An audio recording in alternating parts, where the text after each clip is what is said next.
As a family court lawyer, you learn to read between the lines. When someone says, it's not about the money, it's definitely about money. When they claim, I just want what's best for the kids, they usually mean what's worst for their ex. After 20 years, I thought I could spot a liar from across the courtroom. But one custody case fooled me. The mother accused my client of horrific child abuse. Not just discipline gone too far, but the kind of allegations that destroy lives forever. The worst part, both kids backed her up. Under oath, the children gave graphic depositions about things their father had done to them. The 7-year-old described incidents in the garage. The 9-year-old talked about the bedroom. Their testimonies were so vivid, so believable that when I read the transcripts, I felt sick. Every detail lined up. Every emotion seemed genuine. The kids even cried at the right moments. I'll admit something I'm not proud of. I thought I was defending a monster. The evidence was overwhelming. The children's accounts were consistent. The mother seemed like a protective parent trying to save her babies. My client kept insisting he was innocent, but don't they all? I was going through the motions, doing my job, but my heart wasn't in it anymore. Then, I noticed something strange at the end of the younger child's deposition transcript. After the formal questioning ended, as everyone was packing up, the court reporter captured a brief exchange. The 7-year-old turned to his mother and asked quietly, "Did I hit my marks?" That phrase stopped me cold. Before becoming a lawyer, I'd spent 3 years in Los Angeles trying to make it as an actor. I knew that terminology. Hitting your marks meant standing in the right spot for the camera, delivering your lines from the correct position on stage. It wasn't something a 7-year-old would know unless they'd been around actors or coached by one. My stomach turned. But for an entirely different reason now. What if these kids weren't remembering abuse? What if they were performing it? I immediately subpoenaed the mother's bank records, and my paralegal found what I was looking for within hours. A series of payments to someone named Deanna Reeves. A quick search revealed she was an acting coach, specializing in youth performance preparation. I demanded a deposition with Miss Reeves immediately. At first, she was calm and professional, talking about imagination exercises and confidence building. But when I pressed harder about the nature of her sessions with the children, her composure cracked. Under oath, with the threat of conspiracy charges, she admitted everything.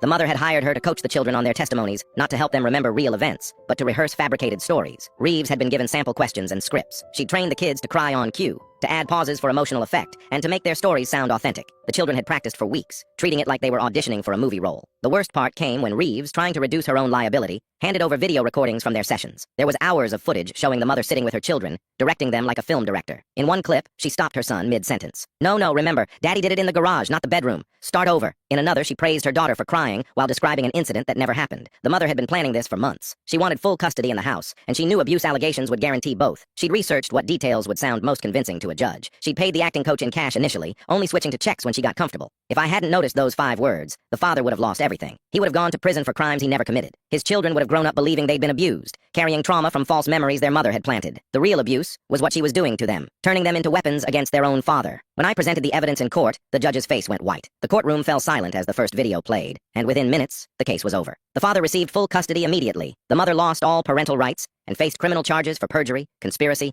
and child endangerment. 6 months later, my client called me from a baseball game sobbing. He thanked me over and over, said I'd saved his life, literally saved his life, because he'd been planning to end it if he lost them. I've won cases worth millions, but this remained the most rewarding case I have ever worked.